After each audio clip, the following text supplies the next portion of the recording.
جب ایک عورت پردہ کرتی ہے تو آخر ویسٹ کو اس سے پرابلم کیا ہوتی ہے؟ جب ایک عورت اللہ اور اس کے رسول صلی اللہ علیہ وسلم کے احکامات کے مطابق زندگی بسر کرتی ہے تو ویسٹ کو اس سے پرابلم کیا ہوتی ہے؟ ویسٹ کو اس سے تکلیف ہوتی ہے کہ ان کی 300 بلین انڈسٹری کے اوپر ایک با حیا، با حجاب، با پردہ عورت اس کے 300 بلین کی انڈسٹری کو کہتی ہے کہ your fashion industry is my fit.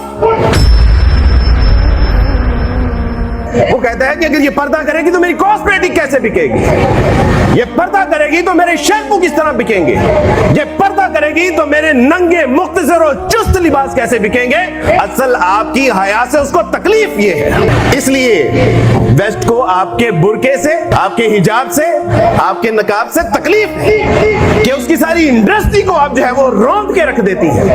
میں نے جب اسلام قبول کیا تو اسلام قبول کرنے کے بعد مجھ سے پوچھا کہ یار یہ آپ کے مسلمان بہت دقیانوس قسم کے لوگ ہوتے ہیں، ان کی خواتین کے آگے ہاتھ کریں تو یہ ایسے کر دیتی ہیں، ہاتھ ہی نہیں ملاتے، تو what is the reason؟ کیوں مسلمان خواتین غیر مردوں سے ہاتھ نہیں ملاتی؟ میں نے ان سے کہا کہ ہماری بیٹی، ہماری بہن، ہماری بیوی، ہماری ماں ہمارے گھروں کی شہزادیاں ہیں، ہمارے گھروں کی رانیاں ہیں، اس لیے یہ غیر مردوں سے ہاتھ نہیں ملاتی۔